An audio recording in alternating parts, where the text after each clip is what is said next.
ಬುಳ್ಳಾಪುರದಲ್ಲಿ ಇದೀವಿ ನಾವು ಇವತ್ತು.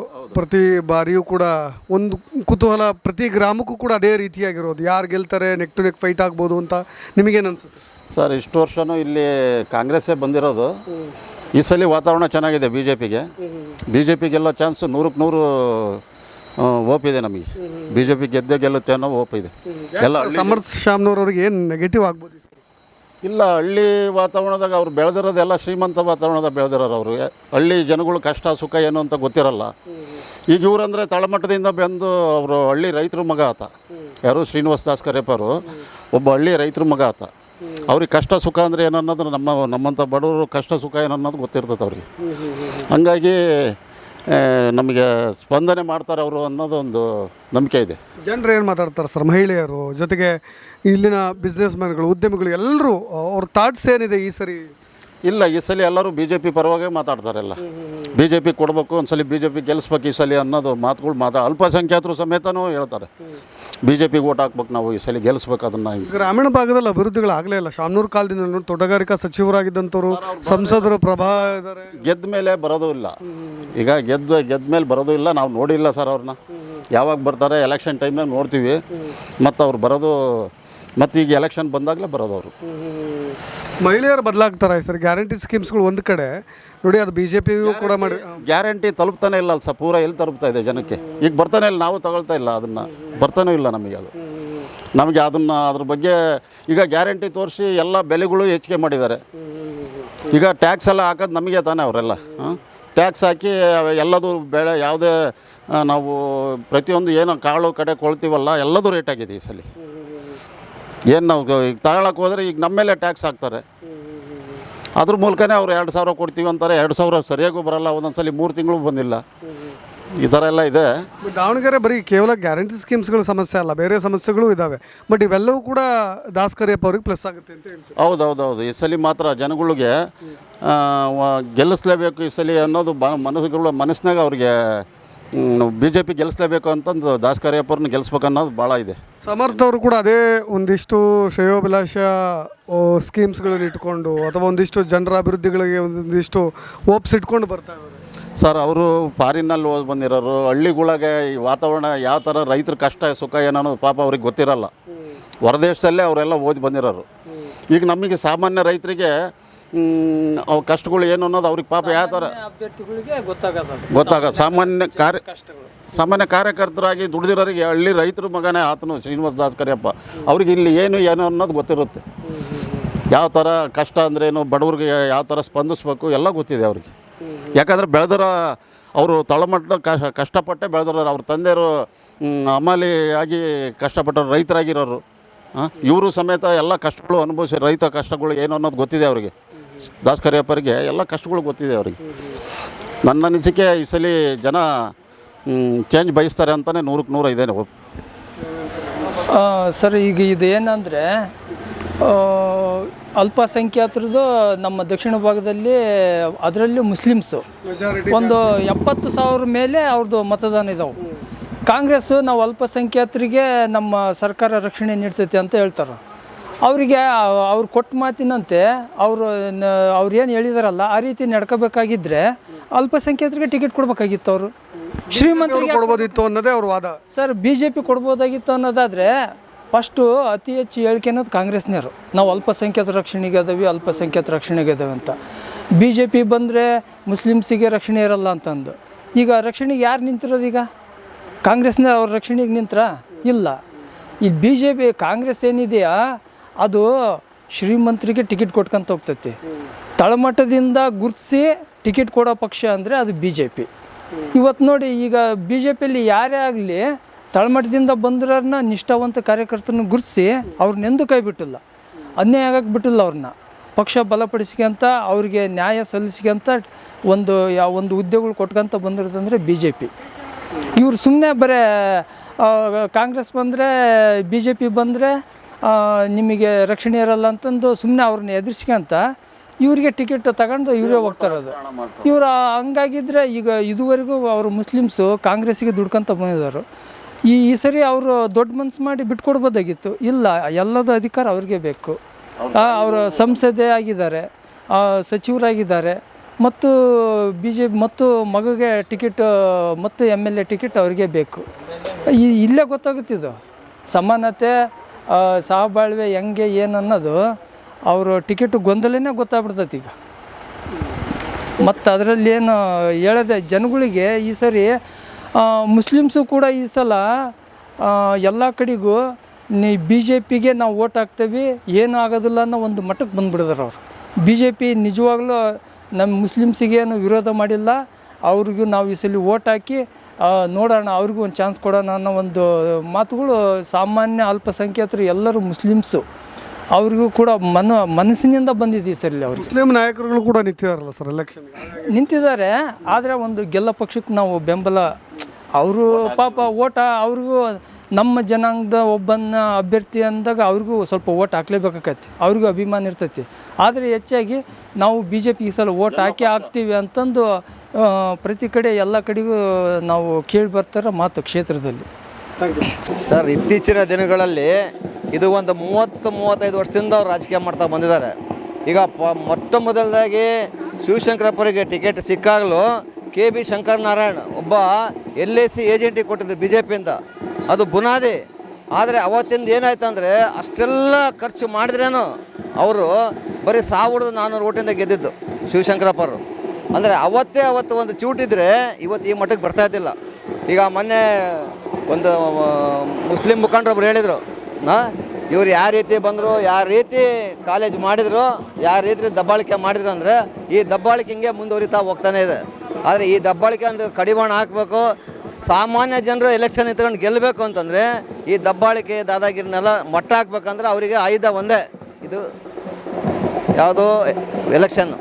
ಈ ಎಲೆಕ್ಷನ್ನಲ್ಲಿ ಇವ್ರಿಗೆ ಒಂದು ಸತಿ ಇವ್ರಿಗೆ ರುಚಿ ತೋರಿಸಿದ್ರೆ ಮುಂದಿನ ಸತಿ ಈಗ ದುಡ್ಡಿದ್ರೆ ನಾವೇನು ಬೇಕಾದರೂ ಮಾಡ್ಬೋದು ಅನ್ನೋ ಒಂದು ನೇರ ದೃಷ್ಟಿಯಿಂದ ಇವರು ಮಾಡ್ತಾಯಿದ್ದಾರೆ. ಆದರೆ ಎಲ್ಲದೂ ದುಡ್ಡಿಂದ ಆಗುತ್ತೆ ಅನ್ನೋದು ಅದನ್ನ ಮರಿಬೇಕು. ಸಾಮಾನ್ಯ ಜನರಿಗೆ ಇವತ್ತು ಒಬ್ಬ ಸಾಮಾನ್ಯ ಕಾರ್ಯಕರ್ತ ಶ್ರೀನಿವಾಸ ಬಸಪತಿ ಶ್ರೀನಿವಾಸ ದಾಸ್ಕರಿಯಪ್ಪ ಒಂದು ಸಾಮಾನ್ಯ ಕಾರ್ಯಕರ್ತ ಆತ ಬಂದಿರೋ ಒಂದು ಮನೆ ಅವ್ರದ್ದು ವಾತಾವರಣ ನೋಡಿದ್ರೂ ಅವ್ರ ತಂದೆಯವರು ಅವರು ಅಮ್ಮಾಲಿ ಕೆಲಸ ಮಾಡ್ಕೊಂಡಿದ್ದವರು. ಆದರೆ ಅವರು ಸಂಘ ಪರಿವಾರದಿಂದ ಬಂದಿರೋರು. ಆ ಸಂಘ ಪರಿವಾರದ ಹಿನ್ನೆಲೆಯಿಂದ ಆತಂಕ ಇವತ್ತು ಟಿಕೆಟ್ ಸಿಕ್ಕಿದೆ. ಆದರೆ ಇವತ್ತು ಸಿಕ್ಕಿರೋ ಪರಿಣಾಮ ಏನಾಗಿದೆ ಅಂದರೆ ಒಂದು ಇತಿಹಾಸ ಸೃಷ್ಟಿ ಆಗ್ತಾಯಿದೆ ಇವತ್ತು. ಅಂದರೆ ಇವತ್ತು ಸಂಪತ್ತಿಗೆ ಸವಾಲು, ಸಂಪತ್ತು ಅಥವಾ ಯಾರಿಗೆ ಈಗ ಇದ್ದವ್ರಿಗೆ ಏನಾಗುತ್ತೆ ಅನ್ನೋದು ಈ ಒಂದು ಚುನಾವಣೆ ತೋರಿಸ್ಕೊಡ್ತಾ ಇದ್ದಾರೆ. ಆದರೆ ಇವತ್ತಿನ ಮತದಾನ ಮಾಡೋರು ಹೆಂಗಿದೆ ಅಂದರೆ ಎಲ್ಲ ಸ್ವಾಭಿಮಾನಿ. ಇವತ್ತು ಬರ್ತಾ ಇರೋದು ಯುವಕರೇ. ಈಗ ನಾವು B ಫಾರಂ ಸಿಕ್ಕಿದಾಗಿಂದ ನಾವು ಜೊತೆಗಿದ್ದೇವೆ ನಮ್ಮ ಸ್ನೇಹಿತರ ಆತ. ಆದರೆ ಇವತ್ತು ಏನಾಗಿದೆ ಅಂದರೆ ಸ್ವಾಭಿಮಾನಿಗಳು ಇವತ್ತು ಒಂದಾಗ್ತಾ ಇದ್ದಾರೆ. ಈ ಸ್ವಾಭಿಮಾನ ಬರ್ತದೆ ಏನಕ್ಕೆ ಅಂದರೆ ನಮಗೆ ದೇಶ ಮುಖ್ಯ. ಯಾಕಂದರೆ ನಮ್ಮ ದೇಶ ಇದ್ದರೆ ನಾವು ಏನು ಬೇಕಾದರೂ ಮಾಡ್ಬೋದು. ನಾವು ದೇಶನೇ ಕಳ್ಕೊಂಡ್ವಿ ಅಂತಂದರೆ ಈ ದೇಶದ ಪರವಾಗಿ ಇರೋದು ಯಾರು? BJP. ಇವತ್ತು ನಮ್ಮ ಏನು ಯುವಕರಿದಾರಲ್ಲ, ಈ ಯುವಕರ ಸಂಘಟನೆ ಇದೇ ರೀತಿ ನಡೀತಾ ಇದೆ. ಈಗ ಆತನಿಗೂ ಬರ್ತಿರೋ ಒಂದು ಕಾರ್ಯಕರ್ತರು ನೋಡಿದರೆ ಇವತ್ತು 80% ಯುವಕರು ಯಾವುದು ಜಾತಿ ಭೇದ ಪಕ್ಷ ಅಂತ ನೋಡದೆ ಬರ್ತಾ ಇದ್ದಾರೆ. ಯಾಕಂದರೆ ಮುಂದಿಂದ ನಾವು ನೋಡಬೇಕು ನಮ್ಮ ದೇಶ ಏನಾಗ್ತಿದೆ, ಇವತ್ತು ಯಾವ ಗತಿ ಬಂದಿದೆ ನಮ್ಮ ದೇಶ ಇವತ್ತು ಅಂತೇಳಿ. ಇದೇ ನಮ್ಮದು ಅವ್ರಿಗೆ ಬರೀ ಈಗ ದೊಡ್ಡವರಿಗೆ ಇವರು ದುಡ್ಡಿದೆ. ಈಗ ಹೇಳಿದ್ರಲ್ಲ ಈ ಕಾರ್ಖಾನೆ ಹೆಂಗಾಗಿದೆ ಅಂತ ಇಲ್ಲಿರೋ ಸುತ್ತಮುತ್ತ ಎಲ್ಲರಿಗೂ ಗೊತ್ತು. ಮುಂಚೆ ಅದು ರೈತರು ಇದ್ದಿದ್ದು. ಅಂಥವ್ರಿಗೆ ಅವ್ರದ್ದು ಕಬಳಿಸಿದ್ರು. ಯಾಕಂದ್ರೆ ಮೇನ್ ಲೀಡರ್ಗಳಿಗೆ ದುಡ್ಡು ಕೊಟ್ಟು ಖರೀದಿ ಮಾಡಿಬಿಡ್ತಾರೆ ಅವರು. ಖರೀದಿ ಮಾಡಿ ಕೊಂಡ್ಕೊಂಡು ಅದೇ ಏನಿಲ್ಲ ದುಡ್ಡು ಐತೆ. ಈ ದುಡ್ಡು ಏನಾಗ್ತಿದೆ ಅಂದರೆ ಈಗ ಇವತ್ತು ಮಾಡ್ತಿರೋದು ಹೆಂಗೆ ಅವರು ಈಗ ಅವ್ರ ಮನೆಯವ್ರಿಗೆ MP ಮಾಡಿದರು. ಅದರ ವಿನಯ್ ಕುಮಾರ್ ಒಬ್ಬ ಸ್ವಾಭಿಮಾನಿ ಯುವಕ. ಅಂಥ ಸ್ವಾಭಿಮಾನಿ ಇವರಿಗೆ ಅಲ್ಲಿ ಕೊಡಲಿಲ್ಲ ಅಲ್ಲಿ. ಈಗ ಅವರೇ ಈಗ ವಿನಯ್ ಕುಮಾರ್ ಅವರೇ ಇವತ್ತು ನಮ್ಮ ಶ್ರೀನಿವಾಸ್ ಅವ್ರ ಜೊತೆಗೆ ಬರ್ತಾಯಿದ್ದಾರೆ ಕ್ಯಾನಸ್ಸಿಗೆ. ಇನ್ನು ಅಧಿಕೃತವಾಗಿ ಬಂದಿಲ್ಲ BJPಗೆ, ಆದರೆ ನಾಳೆ ದಿನಗಳು ಬರ್ತಾರೆ. ಆದರೆ ಇದೇ ಥರ ಯುವಕರು ಒಂದು ಪರಿವರ್ತನೆ ಆಗ್ತಾ ಬಂದರೆ ನಮ್ಮ ದೇಶ ಮುಂದೆ ಒಳ್ಳೆ ಇದಕ್ಕೆ ಆಗ್ತದೆ. ಇದು ವಿಶ್ವಗುರು ಆಗ್ತಾಯಿದೆ ನಮ್ಮ ದೇಶ. ಇದೇ ರೀತಿ ಇದೊಂದು ಹೇಳ್ತೀನಲ್ಲ, ಇದು ದಕ್ಷಿಣ ಈಗ ಅರ್ಧ ವರ್ಷ ಮುಗಿದೋಗಿದೆ, 2 ವರ್ಷ ಮುಗಿದೋಗಿದೆ.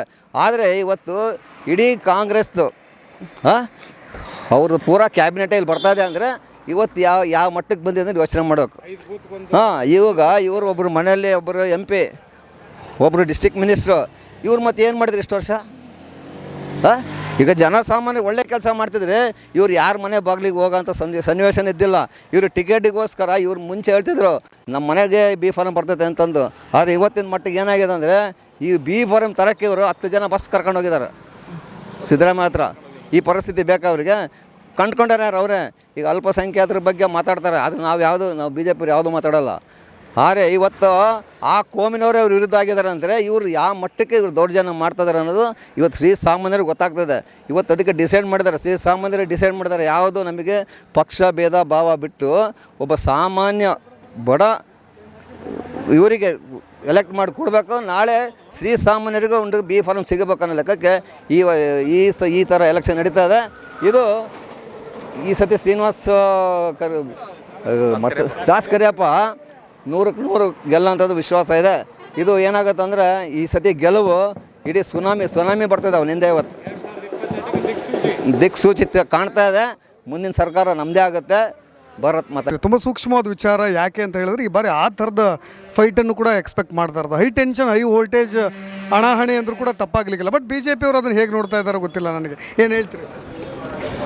ಇಲ್ಲ, ನಮಗೆ ಬಿ ಜೆ ಪಿ ಹಿಂದೆ ಇದ್ದಂಥ ನಮ್ಮ ಸರ್ಕಾರ ಮಾಡಿದ ಕೆಲಸಗಳ ಆಧಾರದ ಮೇಲೆ ಈಗ ನಾನು 3 ಸಲ ಶಾಸಕನಾಗಿದ್ದೀನಿ. ಈಗ ನಾವು ಮಾಡಿದ ಅಭಿವೃದ್ಧಿನೇ ನಮಗೆ ಹಿಂದೆ ಯಡಿಯೂರಪ್ಪ ಕೊಟ್ಟಂಥ ಕೆಲಸಗಳು, ನಮ್ಮ ಬಸವ ಬೊಮ್ಮಾಯಿಯವರು ಮಾಡಿದಂಥ ಕೆಲಸಗಳು, ಹಾಗೆ ಸದಾನಂದ ಗೌಡರು ಮಾಡಿದಂಥ ಕೆಲಸಗಳು ನಮಗೊಂದು ಶ್ರೀರಕ್ಷೆ. ಈಗ ಅದನ್ನು ಇಟ್ಕೊಂಡು ಜನ ಮುಂದೆ ಹೋಗ್ತಾ ಇದ್ದೀವಿ. ಯಾಕೌದಪ್ಪ, ಈಗೆಲ್ಲ ಶ್ರೀಸಾಮಾನ್ಯನು ಇವತ್ತು ತಾವು ನೋಡ್ತಾ ಇದ್ದೀರಿ. ಇವತ್ತು ತಾವು ನೋಡ್ತಾ ಇದ್ದೀರಾ, ತಾವೆಲ್ಲ ಹಳ್ಳಿಗಳು ಅಡ್ಡಾಡ್ತಿದ್ದಾರೆ ನಮ್ಮ ಜೊತೆಗೆ.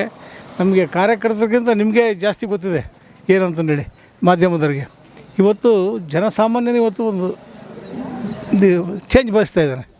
ಒಂದು ಬೇರೆ ನೋಡೋಣ ಮಾಡೋಣ ಅಂತಂದರೆ ಶ್ರೀಸಾಮಾನ್ಯ ವ್ಯಕ್ತಿ ಶ್ರೀನಿವಾಸ್ ದಾಸ್ ಕರಿಯಪ್ಪ ಈತ ಕೆಳಮಟ್ಟದಿಂದ ರಾಜಕೀಯ ಮಾಡ್ಕೊತ ಬಂದವನು. ಅವನಿಗೆ ಸಣ್ಣದ ಎಲ್ಲ ಜನಗಳ ಒಂದು ಆಸೆ ಆಕಾಂಕ್ಷೆಗಳನ್ನ ಕಂಡಾರೆ. ಆದ್ದರಿಂದ ನಮ್ಮ ಸಮಾಜದ ಜನಗಳ ಜೊತೆಗೆ ಎಲ್ಲ ಜೊತೆಗೆ ಬೆರೆತು ನಮ್ಮ ಕ್ಷೇತ್ರ ಅಭಿವೃದ್ಧಿ ಪಡಿಸೋದ್ರಲ್ಲಿ ಸಂಶಯ ಇಲ್ಲ. ಆದ್ದರಿಂದ ನಾವು ಒಂದೇ ನಮಗೆ ಬಂದಿರೋದು ಈಗ ನಮ್ಮ ಜಿಲ್ಲೆಯಲ್ಲಿ. ನಮ್ಮ ಜಿಲ್ಲೆಯಲ್ಲಿ ಯಾಕೆ ನಮ್ಮ ಕರ್ನಾಟಕದಲ್ಲೇ ಬಾಗಲಕೋಟೆ ಮತ್ತು ದಾವಣಗೆರೆ ದಕ್ಷಿಣ ಒಂದು ಮುಂದಿನ ಚುನಾವಣೆಗೆ ದಿಕ್ಸೂಚಿ ಆಗೋದು ಸಂಶಯ ಇಲ್ಲ. No doubt. ಒಂದು ನಾವು ಗೆಲುವನ್ನು ಫಿಕ್ಸ್ ಮಾಡ್ಕೋಬೇಕು ಅನ್ನೋ ನಿಟ್ಟಿನಲ್ಲೇ ನೀವು ಈ ಬಾರಿ ಚುನಾವಣಾ ಪ್ರಚಾರಕ್ಕೂ ಇಳಿದಿರೋದು. ಆ ಕ್ಯಾಂಡಿಡೇಟ್ ಟಿಕೆಟ್ ಫೈನಲ್ ಆದ ನಂತರವೂ ಕೂಡ ಎಲ್ಲರ ಹತ್ರನೂ ಕೂಡ ಬೇಡ್ಕೊಳ್ತಾ ಇರೋದು ಜನರ ಹತ್ರ, ಈ ಬಾರಿ ನಮಗೊಂದು ಅವಕಾಶ ಕೊಡಿ, ಒಂದು ಕುಟುಂಬಕ್ಕೆ ಯಾಕೆ, ಒಂದು ಕುಟುಂಬಕ್ಕೆ ಸೀಮಿತ ಯಾಕೆ ಅಂತ. ಬಟ್ ಅವ್ರು ಹೇಳ್ತಾರೆ ನಮ್ಮ ಡ್ರೀಮ್ಸ್ ಕ್ಲಿಯರ್ ಇದೆ, ನಾವು ಕೆಲಸ ಮಾಡಿದ್ದೀವಿ, ಜನರ ಹತ್ರ ನೇರವಾಗಿ ಹೋಗ್ತೀವಿ, ಅದು ಬಿ ಜೆ ಪಿಯಲ್ಲೂ ಇದೆ, ಕುಟುಂಬ ರಾಜಕಾರಣ ಎಲ್ಲ ಕಡೆಯೂ ಇದೆ ಅನ್ನೋ ರೀತಿಯಾಗಿ ಅವ್ರು ಮಾತನಾಡ್ತಾ ಹೋದಾಗ ಎಲ್ಲೊಂದು ಕಡೆ ಜನರು ಅದಕ್ಕೆ ಮರಳಾಗ್ಬಿಡ್ತಾರಾ ಅಂತ ನೀವು? ಖಂಡಿತ ಇಲ್ಲ. ಜನಗಳಿಗೆ ಏನೋ ಒಂದು ಹೇಳಿದ್ನಲ್ಲ, ಒಂದು ಹೊಸ ಚೈತನ್ಯ, ಹೊಸ ಒಂದು ವ್ಯಕ್ತಿಗೆ ಅನ್ವೇಷಣೆ ಮಾಡ್ತಾಯಿದ್ದಾರೆ. ಈಗ ಶ್ರೀನಿವಾಸ್ ದಾಸ್ ಕರಿಯಪ್ಪ ಸಿಕ್ಕಿದ್ದಾರೆ. ಈಗ ಅದರಿಂದ ಒಬ್ಬ ಒಳ್ಳೆಯ ವ್ಯಕ್ತಿ ಸಿಕ್ಕಿದ್ದಾನೆ, ಕೆಲಸ ಮಾಡ್ತಾನೆ. ಹಿಂದೆ ನಾವು ಯಾರೂ ಆಗಲಿ ನಾವು ಹಿಂದೆ ಹೊಡೆದಿಲ್ಲ ಕೆಲಸ ಮಾಡೋದ್ರಾಗೆ. ಬಿ ಜೆ ಪಿ ನಾವು ಕೊಟ್ಟಂಥ ನೀವು ದಯವಿಟ್ಟು ತಮಗೊಂದು ಹೇಳ್ತೀನಿ. ನಾನು ನನ್ನ ಕ್ಷೇತ್ರ ತಗೋಬೇಕಾಗಿತ್ತು ಉದಾಹರಣೆ. ನಾನು 3,500 ಕೋಟಿ ಕರ್ನಾಟಕದಲ್ಲಿ ಅತಿ ಹೆಚ್ಚು ತಂದು ನಮ್ಮ ತಾಲೂಕಿನ ವಿಧಾನಸಭಾ ಕ್ಷೇತ್ರ ಅಭಿವೃದ್ಧಿಪಡಿಸಿದ್ವಿ. ಎಲ್ಲಿ ಕೊಟ್ಟಿದ್ದಾರೆ ದುಡ್ಡು? ಈಗ ಎಲ್ಲಿ ಯಾರು ಕೊಟ್ಟಿದ್ದಾರೆ ಹೇಳ್ರಿ? ಯಾವ್ದು ಬಂದವೆಲ್ಲ ಭಾಗ್ಯ ಅಂತ ಹೇಳಿದ್ರೆ ಯಾವ ಭಾಗ್ಯನೇ ಇಲ್ಲ. ₹1 ಕೊಟ್ಟಿಲ್ಲ, 2,000 ಇದ್ರೆ ಕೊಟ್ಟಿಲ್ಲ. ಯಾವಾಗ ಎಲೆಕ್ಷನ್ ಬಂತು ಅಂತ ನಮ್ಮ ದಾವಣಗೆರೆ ಸ್ವಲ್ಪ ಅಲ್ಲಿ ಕೊಟ್ಟಿದ್ದಾರೆ. ಈಗ ಅದನ್ನು ಬಿಟ್ಟರೆ ಕೊಟ್ಟಿಲ್ಲ. ಈ ಸರ್ಕಾರದ ಖಜಾನೆ ಖಾಲಿಯಾಗಿದೆ. ಈಗ ಏನಾಗಿದೆಪ್ಪ ಅಂದರೆ, ನಿನ್ನೆ ನಮ್ಮ ಅಶೋಕ್ ಹೇಳ್ತಾಯಿದ್ರು, ಒಬ್ಬ ಶ್ರೀಸಾಮಾನ್ಯನ ತಲೆಗೂ 1.25 ಲಕ್ಷ ರೂಪಾಯಿ ಬೀಳುತ್ತೆ ನಿಮಗೆ, ನಾವು ಸಾಲಗಾರರು ಅಂತ ಹೇಳ್ತಾಯಿದ್ರು. ಅದು ನಿಜ, ಅಷ್ಟು ಸಾಲಗಾರ ಮಾಡಿದ್ದಾರೆ. ಇವತ್ತು ಈ ಸರ್ಕಾರ ಸಾಲ ಸುಳ್ಳು ತಿಳ್ಕೊಂಡಿದೆ. ಇದು ಸರ್ಕಾರದಿಂದ ಅಭಿವೃದ್ಧಿನೇ ಆಗಲ್ಲ, ನಮ್ಮ ದಾವಣಗೆರೆ ಉದ್ಧಾರನೇ ಆಗಲ್ಲ ಅಂತ ನಾನು ಹೇಳೋಕ್ಕೆ ಇಷ್ಟಪಡ್ತೀನಿ. ಸರ್, ಇನ್ನು ನಮಗೆ ಬೈ ಎಲೆಕ್ಷನ್ಸ್ಗಳನ್ನು ಉದಾಹರಣೆ ತೆಗೆದುಕೊಂಡ್ರೆ ಹಿಸ್ಟ್ರಿ ನೋಡೋದಾದ್ರೆ ನಿಮಗೆ ಚನ್ನಪಟ್ಟಣ ಇರ್ಬೋದು, ಶಿರಾ ಇರ್ಬೋದು, ಈ ಥರದ ಅನೇಕ ಕ್ಷೇತ್ರಗಳಲ್ಲೂ ಕೂಡ ಬೈ ಎಲೆಕ್ಷನ್ ಯಾರು ಫಾರ್ ಆಗಿರುತ್ತೆ ಅಂದರೆ ಆಡಳಿತಾರೂಢ ಪಕ್ಷಗಳು ಫಾರಾಗೇ ಇರುತ್ತೆ. ಬಟ್ ನಾವು ಅದನ್ನು ಇಲ್ಲಿ ಎನ್ಕ್ಯಾಶ್ ಮಾಡಿಕೊಂಡು ಹೇಗೆ ನೀವು ಪಾಸಿಟಿವ್ ವೈಬಲ್ ಹೋಗ್ತೀರಿ ಅನ್ನೋದೇ ಇಲ್ಲ. ಈಗ ಹಿಂದೆಲ್ಲ 1 ವರ್ಷ 6 ತಿಂಗಳು ಸಾಧನೆ ನೋಡ್ತಾಯಿದ್ರು. ಈಗ 3 ವರ್ಷ ಆಗಿದೆ ಸರ್ಕಾರ, ಹತ್ರ 3 ವರ್ಷ ಬಂದಿದ್ದೀವಿ. ಸರ್ಕಾರ ಇನ್ನೂ ಏನು ಮಾಡ್ತಾಯಿಲ್ಲ ಕೆಲಸ. ಇನ್ನೂ ಸ್ಟಾರ್ಟೇ ಆಗಿಲ್ಲ ಅದು ಕೆಲಸ, ಇನ್ನೂ ಪಿಕಪ್ಪೇ ಆಗಿಲ್ಲ. ಇನ್ನು ಕೆಲಸದಿಂದ ಏನು ಮಾಡ್ತಾರೆ? ಇನ್ನು 2 ವರ್ಷದಲ್ಲಿ ಏನು ಮಾಡೋಕ್ಕೆ ಸಾಧ್ಯ? 2 ವರ್ಷನೇ, ಇನ್ನು 1 ವರ್ಷ ಕಾಯಂ. 6 ತಿಂಗಳು ಎಲೆಕ್ಷನ್ ಹೊರಟೋಗ್ತದೆ. ಆದ್ದರಿಂದ ಇನ್ನು 2 ವರ್ಷದಲ್ಲಿ ಏನು ಮಾಡೋಕ್ಕೆ ಸಾಧ್ಯ ಇಲ್ಲ ಈ ಸರ್ಕಾರ. 3 ವರ್ಷದ ಮಾಡಲಿದ್ದು ಇನ್ನು 2 ವರ್ಷದಲ್ಲಿ ಮಾಡೋಕ್ಕೆ ಸಾಧ್ಯನಾ? ಆಗದ ಕೆಲಸ. ಇದೇನಿದ್ರು ಮತ್ತೆ ಬರಬೇಕು ನಮ್ಮ ಕರ್ನಾಟಕಕ್ಕೆ ಒಂದು ಶ್ರೀರಕ್ಷೆ ಅಂದರೆ ಬಿ ಜೆ ಪಿ. ನಮ್ಮ ಕೇಂದ್ರದಲ್ಲಿ ನರೇಂದ್ರ ಮೋದಿಯವರು ಸಮರ್ಥವಾಗಿ ಇವತ್ತು ಇಡೀ ಪ್ರಪಂಚನೇ ನೋಡುವ ರೀತಿ ಕೆಲಸ ಮಾಡ್ತಾಯಿದ್ದಾರೆ. ಆದ್ದರಿಂದ ಅವರ ಒಂದು ಶ್ರೀರಕ್ಷೆಯಲ್ಲಿ ನಾವು ಕೆಲಸ ಮಾಡ್ತಾಯಿದ್ದೀವಿ. BJP ಕೆಲಸ ಮಾಡೋರ ಪಕ್ಷ, ಶ್ರೀಸಾಮಾನ್ಯನ ಪಕ್ಷ, ಸಮಗ್ರರಿಗೂ ಸಮ ಮಾಡಿಕೊಡ್ತಕ್ಕಂಥ ಪಕ್ಷ. ಆದ್ದರಿಂದ BJPನ ಖಂಡಿತವಾಗ್ಲೂ ಜನ ಬೆಂಬಲಿಸ್ತಾರೆ. ಸಂಪತ್ತಿಗೆ ಸವಾಲನ್ನೋ ಮಾತುಗಳು ತುಂಬ ವೈರಲ್ ಆಗ್ತಾ ಇದೆ. ಹೌದಾ ಸರ್? ಆ ಥರದ ವಾತಾವರಣ ಇದೆಯಾ ಸರ್? ಸರ್, ನಮಗೆ ಯಾರ ಸಂಪತ್ತಿಗೂ ನಮಗೆ ಸವಾಲಿಲ್ಲ. ನಮಗೆ ಗೆಲುವು ಮುಖ್ಯ. ನಾವು ಶ್ರೀಸಾಮಾನ್ಯ ಜೊತೆಗಿದ್ದು ಹೋರಾಟ ಮಾಡ್ತೀವಿ. ಯಾರಿಗೆ ಸವಾಲಾಗಿ ಏನು ತಗೊಂಡು ಏನು ಮಾಡೋಣ? ನಮ್ಗೆ ಬೇಕಾಗಿರೋದು ನಮ್ಮ ಪಕ್ಷದ ಗೆಲುವನ್ನು ಬಿಟ್ಟರೆ ನಾವೇನು ಕೇಳಲ್ಲ. ಸಂಪತ್ತು ಹೋರಾಟ ಪಡ್ಕೊಂಬಂದದ್ದು ಸಂಬಂಧ ಇಲ್ಲ. ನಮಗೇನಪ್ಪ, ಶ್ರೀಸಾಮಾನ್ಯ ಜೊತೆಗೆ ಇದ್ಕೊಂಡು ಮತ ಕೇಳಿ ನಮ್ಮ ಅಭ್ಯರ್ಥಿ ಗೆಲ್ಲಿಸಿ ವಿಧಾನಸಭೆ ಕಳಿಸ್ಬೇಕಾದ್ರೆ ನಮ್ಮ ಉದ್ದೇಶ. ಅಷ್ಟು ಬಿಟ್ಟರೆ ತಂಬಳಿ ಉಳಿಲಿ ಅಂತಲೇ ಅವ್ರ ಕುಟುಂಬಕ್ಕೆ ಇಟ್ಕೊಂಡ್ರ ಟಿಕೆಟ್ ಅಂತ ನಾ ಕೇಳ್ತಾ ಇರೋದು ಸರ್. ಅದನ್ನು ನನಗೆ ಕೇಳಿದ್ರೆ ತಪ್ಪಾಗುತ್ತೆ, ಅವ್ರನ್ನೇ ಕೇಳಬೇಕು. ನಾವೇನಿದ್ರು BJPಯವರು, ನಾವೇನಪ್ಪ ಗೆಲುವು, ನಮ್ಮದೊಂದು ಗೆಲುವು ಮುಖ್ಯ ನಮಗೆ ಅಷ್ಟೇ. ನಮ್ಮ ಗೆಲುವು ಶ್ರೀಸಾಮಾನ್ಯ ಗೆಲ್ಲಿಸಿ ಆ ವಿಧಾನಕ್ಕೆ ಕಳಿಸಿದರೆ ಅದೇ ಒಂದು ಶಕ್ತಿ ಆಗುತ್ತೆ ಅಂತ ನನ್ನ ಭಾವನೆ. ಸರ್, ನೀವು ಶಾಸಕರಾಗಿದ್ದಂಥವ್ರು, ನಿಮ್ಮ ಲೋಕಲ್ ರೆಸ್ಪಾನ್ಸ್ ಗೊತ್ತಾಗುತ್ತೆ ಸರ್. ಏನು ಅನಿಸುತ್ತೆ ಸರ್ ನಿಮಗೆ? ಅಟ್ಲೀಸ್ಟ್ ಇದು ಫೈಟ್ ಆಗುತ್ತಾ ಅಥವಾ ಒನ್ ಸೈಡ್ ಆಗುತ್ತೆ ಅನ್ಸುತ್ತಾ? ಏನು ಅನ್ಸುತ್ತೆ? ಇಲ್ಲ, ಒಂದು ಸೈಡ್ ಅಂತಿಲ್ಲ, ಫೈಟ್ ಆಗುತ್ತೆ. ಜಯ BJP ಇದೆ, ಅದರಲ್ಲಿ ಅನುಮಾನ ಇಲ್ಲ. ಜಯ BJP ಇದೆ. ಫೈಟ್ ಅಂತೂ ಇದ್ದೇ ಇದೆ. ಆದರೂ ಶ್ರೀಸಾಮಾನ್ಯ ಎಲ್ಲ ಜನತೆ ಕೈ ಹಿಡಿಯೋದು BJP ಪಕ್ಷನ. ಶ್ರೀನಿವಾಸ ದಾಸಕರಿಯಪ್ಪನ ಗೆಲ್ಲಿಸ್ತದೆ ಅಂತಂದೇಳಿ ನಮಗೆಲ್ಲ ಉತ್ಸಾಹ ಇದೆ. ನಮ್ಮ ಕಾರ್ಯಕರ್ತರಲ್ಲಿ ಎಲ್ಲಿ ನೋಡಿದ್ರು ಕ್ಯಾಂಪೇನ್ ನೀವು ಅಡ್ಡಾಡ್ತಾ ಇದ್ದೀರಿ, ನಮ್ಮ ಜೊತೆಗೆ ಉತ್ಸಾಹ ಇದೆ.